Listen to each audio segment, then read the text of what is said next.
শুধু ছেলেদের থেকে সারপ্রাইজ পেলেই হবে না, ছেলেদেরকেও সারপ্রাইজ দিয়ে তাদের মনকে খুশি করতে হবে। হ্যালো এভরিওয়ান, আসসালামু আলাইকুম। আই হোপ সবাই ভালো আছেন। আমি চলে এসেছি হীরামুক্তা ব্লগ পেজ থেকে আজকে সুন্দর একটি ভিডিও শেয়ার করার জন্য। আজকের দিনটা আমার কাছে খুব স্পেশাল একটা দিন, যার কারণে আজকে প্রথম থেকে একদম শুরু থেকে একদম শেষ পর্যন্ত আজকের দিনটা কি করেছিলাম, কি সারপ্রাইজ পেয়েছি এবং কাউকে এত সুন্দর সারপ্রাইজ দিয়েছি সেই সব কিছু শেয়ার করব।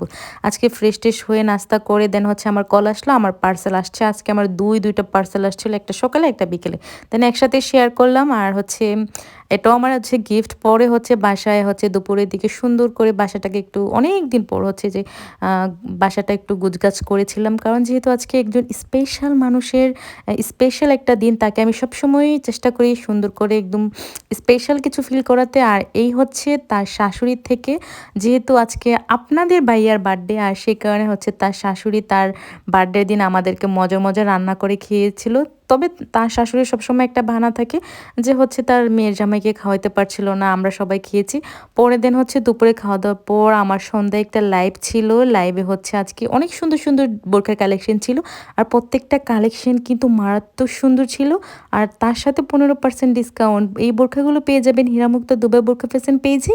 পেজের লিঙ্ক আমি কমেন্ট বক্সে দিয়ে রাখবো। পরে দেন হচ্ছে লাইভ শেষ করতে করতে প্রায় আমার 9টা বেজে গিয়েছে। আর যেহেতু কেক রেডি করতে 2 থেকে আড়াই ঘন্টা সময় লাগে, তার সাথে আমার অনেক প্ল্যান ছিল, সব কিছু নিয়ে আমি খুব প্যারেশানের মধ্যে ছিলাম। যেহেতু আমিও কেক বানাচ্ছি, আমার ছোটো বোনও তার শ্বশুরবাড়িতে নেওয়ার জন্য দুইটা কেক বানাচ্ছে। আর ওই দিন আম্মু খুব বিজি ছিল, যেহেতু ছোটো বোন পরের দিন নোয়াখালীতে চলে যাবে, আর আম্মু পিঠাপুলি বানাচ্ছিল তার শ্বশুরবাড়ির জন্য। পরে হচ্ছে সব কিছু মিলিয়ে হুট করে আপনাদের ভাইয়ার বার্থডেতে কেক বানাবো। আর আমি চাচ্ছিলাম যে খুব স্পেশাল একটা কেক বানাই, যেটা আমি কখনো আমার কাস্টমারকে দিই নাই, শুধুমাত্র আপনাদের ভাইয়ার জন্যই আমি নিউ একটা ডেকোরেশন করতে চেয়েছিলাম। আলহামদুলিল্লাহ অল্প সময়ের মধ্যে খুব সুন্দর করে হচ্ছে কেকটা রেডি করতে পেরেছিলাম। পরে ভাবলাম যে আমার জামাইয়ের বার্থডে আমি সুন্দর করে একটা লেখালেখি পরে লিখলাম যে মাই ডিয়ার হাজব্যান্ড। যাই হোক, অনেক কিছুই লেখার কথা ছিল, বাট সময়ের কারণে হচ্ছে করতে পারি নাই। আর অনেকেই প্রশ্ন করতে পারেন আগে কেন কেক রেডি করে নেয়, যেহেতু আপনি কেক বানাতে পারেন।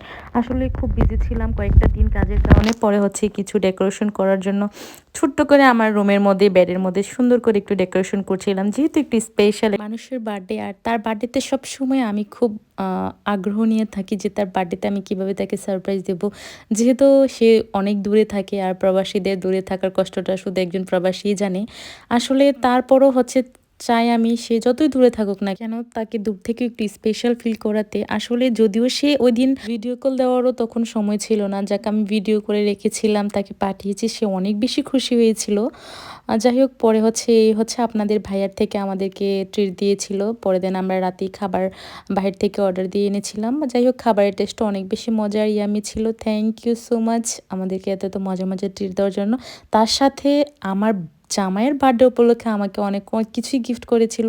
সেই সব কিছুই আপনাদের সাথে অন্য কোনো ভিডিওতে শেয়ার করব। পরের দিন হচ্ছে এটা পরের দিনের ভিডিওর ক্লিপ। ছোটো বোন তার শ্বশুরবাড়ির জন্য 2টা কেক বানিয়েছিল, একটা হচ্ছে ভ্যানিলা ফ্লেভার আর একটা হচ্ছে চকলেট ফ্লেভার। যেহেতু ছোটো বোনের শ্বশুরবাড়িতে তার ভাসুরদের দেবরা ছিল, সবার জন্য হচ্ছে কেক বানিয়েছিল। পরে হচ্ছে ছোটো ভাই যেহেতু কলেজে যাবে, সে কারণে ছোটো বোনের সাথেও সে একসাথেই বেরিয়ে গিয়েছিল। যাওয়ার সময় অনেক মন খারাপ হচ্ছিল, আমাকে রেখে সে চলে যাচ্ছে। আসলে দুইজন সারাক্ষণ একসাথে থাকি তো, কেউ কাউকে রেখে কোথাও চলে গেলে আসলে খুব কষ্ট লাগে, তবে বাস্তবতা মেনে নিতে হবে। পরের দিন হচ্ছে কাকা কাকিদের থেকে বিদায় নিয়ে হচ্ছে সে গাড়িতে উঠে যাবে। এই মুহূর্তটা আসলে অনেক বেশি কষ্ট লাগছিল, যেহেতু সে বেশিরভাগ সময় আমাদের বাসায় থাকে। ওইখানে জাস্ট কোনো অনুষ্ঠান বা হচ্ছে হ্যাঁ শ্বশুর বাড়ির মানুষ যখন সবাই একসাথে হয় তখনই তার যাওয়া হয় আর কি নোয়াখালীতে। আসলে যখন সে উঠতেছিল সেও তখন কান্না করতেছিল, আর আম্মু তো একদম তার মেয়ের পেছন যাচ্ছিল। আসলে মারা বুঝি এমনই হয়, খুব আবেগী। আজকের এই ভিডিওতে শুধু আপুদেরকে একটা কথাই বলছি, ভাইয়াদের থেকে শুধু গিফট বা সারপ্রাইজ আশা করবেন না। সবসময় চেষ্টা করবেন আপনার অপর সাইডের মানুষটাকেও আপনার স্বার্থের মধ্যে যতটা পারেন তাকে একটু স্পেশাল ফিল করাতে, তাকে একটু ছোট করে হলেও সারপ্রাইজ দিতে। আজকে আমার এই ভিডিওটা কেমন লেগেছে আপনাদেরকে অবশ্যই কমেন্ট করে জানাবেন।